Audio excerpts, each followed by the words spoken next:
ये कलम कितने लोगों को दिखाई दे रही है? जिसको जिसको दिखाई दे रही है हाथ उठाओ। इसी कलम पे हम आपको बता रहे हैं। ये कलम दिखाई दे रही है ना? ये कलम बंद है। बोलो इसे लिखा जा सकता है? जोर से बोलो। नहीं लिखा जा सकता। लेकिन जो तेरी तकदीर लिखता है उसको इससे बंद किया गया है। कौन बंद किया है? ये अमीर लोग। ये अमीर लोग तेरी तकदीर को बंद किए हैं और जब तेरा वोट दे देते हैं तो फिर इसको बंद कर देते हैं कि तेरा काम नहीं है। बोलो सही है गलत है? सही। ये तेरा तकदीर जब लिखना होता है उनकी तकदीर नेताओं की तो आप लिख देते हो और लिखने के बाद फिर इसको इसमें आपकी जब आपकी तकदीर लिखने की बात आती है तो फिर ये अमीर लोग आपके लिखने की तकदीर को बंद कर देते हैं। इसी बात को हम समझाने के लिए निकले और धन्य है राष्ट्रपिता महात्मा गांधी। जब देश गुलाम था तो आजादी की लड़ाई में बताओ उन्होंने क्या उठाया था? गांधी जी ने आजादी की लड़ाई में हाथ में क्या उठाया था? जोर से बोलो। आवाज नहीं है। जोर से बोलो। क्या चुनाव चिन्ह था? छड़ी। गांधी जी ने छड़ी उठाया और देश को आजाद कर दिया। गरीबों, हम आपसे कहता हूं दोस्ती करो। नाई से, गोंड से, पाल से, प्रजापति से, ब्राह्मण, राजपूत, भूमिहार से, यादव, पटेल से, जुल्हा, दुनिया, साली, साइंदर की फकीर से दोस्ती करो। आरकर, बंसी, बंजारा, बहरिया, खानहार से दोस्ती करके जो वोट की ताकत है इस वोट की ताकत को गरीबों अपने पास इकट्ठा करो। हम कहते हैं कि जो तेरी तकदीर बंद है उस तकदीर को खोल करके तेरे सामने दिखा दिया। और आज पूरे मन से कहता हूं दुनिया एक तरफ 403 एमएलए है उत्तर प्रदेश में। आप लोगों ने भी आपके आशीर्वाद से बगल के विधानसभा जहुराबाद हम भी एमएलए हैं। आप बताओ सदन में हमसे ज्यादा कोई बोलने वाला नेता है क्या? नहीं है। जोर से बोलो। कितने लोग जानते हो कि ओम प्रकाश राजभर सदन में जितना तेज बोलता है उतना हिया भी बोलता है? हाथ उठाओ जो लोग जानते हो। जानते होंगे हम क्यों बोलते हैं? हमारे हाथ में छड़ी है। हमें कई साल से छड़ी लेके घूम रहे हैं कि नहीं घूम रहे? और ये वो जादू की छड़ी है। इस जादू की छड़ी से जिसको चाहता हूं उसको इधर कर देता हूं, जिसको चाहता हूं उसको उधर कर देता हूं। ये जादू की छड़ी है और इसी छड़ी से गरीबों तेरा कल्याण होगा। तेरा कल्याण होगा। और मैं दावे के साथ कहता हूं घबराओ नहीं। अब वो समय आ गया है। वो समय आ गया है। हम तो सदन के अंदर, ये तो बाजार के बगल में हम लोग हैं।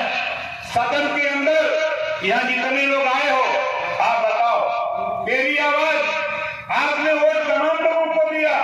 चाहे दिल्ली की पार्लियामेंट हो, चाहे लखनऊ की विधानसभा हो, असेंबली हो, किसी की हिम्मत नहीं कोई बोल पावे। लेकिन ओम प्रकाश राजभर आपकी बीमारी को पकड़ा है। ये आए हुए लोग आप बताओ कितने लोग बिजली के बिल से परेशान हो? जरा हाथ उठाओ।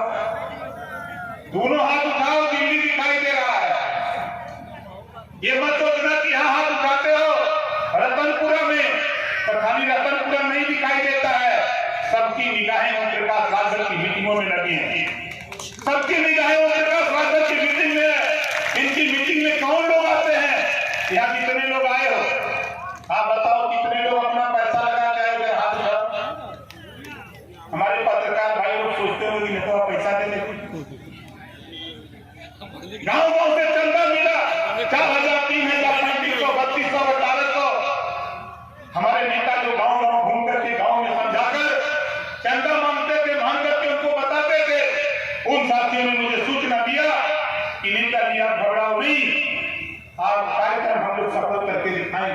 और आज मुझे उन नौजवानों का जो गांव गांव जाकर के, हमारी जो बहनें हैं जो गांव गांव जाकर के आपको अलग जगाने का काम करती हैं, उनके नाम पे जरा जोरदार ताली बजा करके स्वागत करें। हम आपसे कहना चाहूंगा बीमारी है घरेलू बिजली का बिल। दुनिया को छोड़ दो, भारत की बात करता हूं। दिल्ली और पंजाब 2 स्टेट हैं, संविधान एक, प्रधानमंत्री एक, राष्ट्रपति एक, देश एक, तो 2 तरह का कानून क्यों?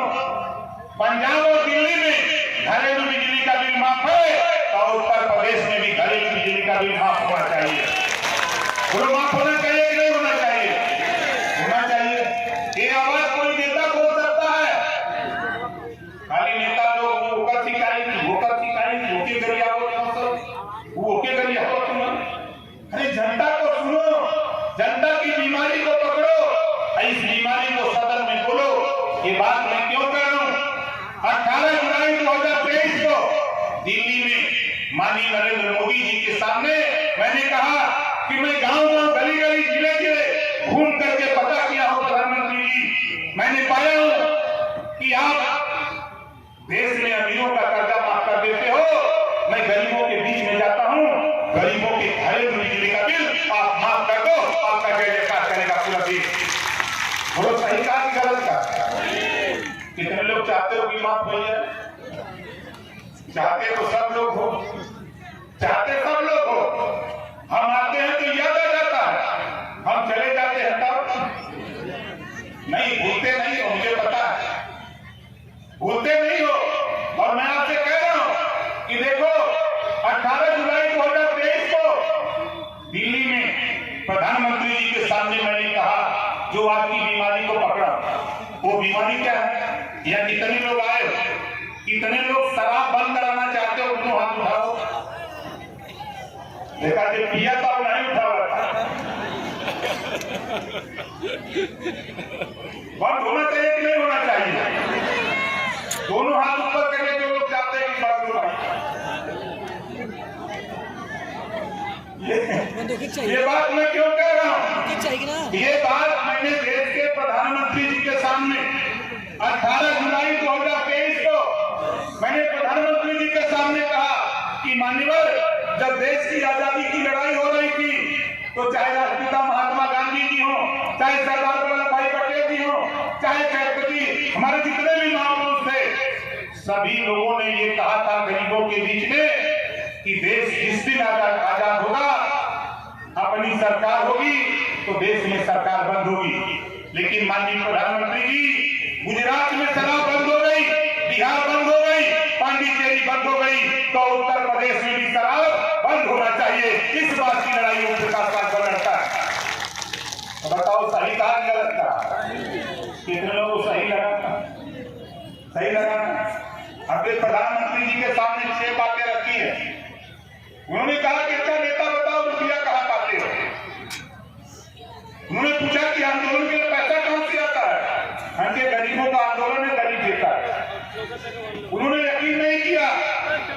मैंने साथियों कार्यक्रम किया था, अभी मैं जाकर के अलीगढ़ किया, एटा किया, इटावा किया, कन्नौज किया, कासगंज किया, औरैया किया, सहारनपुर, बागपत, शामली किया, झांसी, बांदा, चित्रकूट, हमीरपुर, जालौन नहीं किया। हर कार्यक्रम में लोग अपना अपना पैसा लगा करके अपनी गाड़ी से जब आना शुरू किए तो खबर गया दिल्ली और मुझे बुलाया गया 4 जनवरी को। 4 जनवरी को गृहमंत्री जी ने कहा कि प्रधानमंत्री जी ने आपसे बात करने के लिए कहा है, आप पहले ये बताओ इतनी भीड़ कहां से आती है? हमके मान्यवर, आप श्री मंत्री हो, आपके पास पूरा देश का मालिक हो, आप पता कर लो कहां से आती है।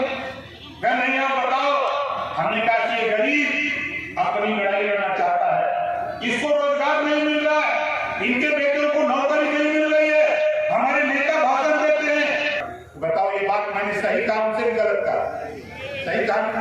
हमने माननीय गृहमंत्री जी से कहा और 18 जुलाई 2023 को दोनों लोग थे, मैंने वहां प्रधानमंत्री जी के सामने कहा कि देश में रोजगार परक शिक्षा लागू करो, मोबाइल बनाना, मोटरसाइकिल बनाना, लैपटॉप बनाना, फ्रिज बनाना, एसी बनाना, कूलर बनाना, 100 विषय बनाओ, एक विषय पढ़ना हर छात्र को अनिवार्य करो।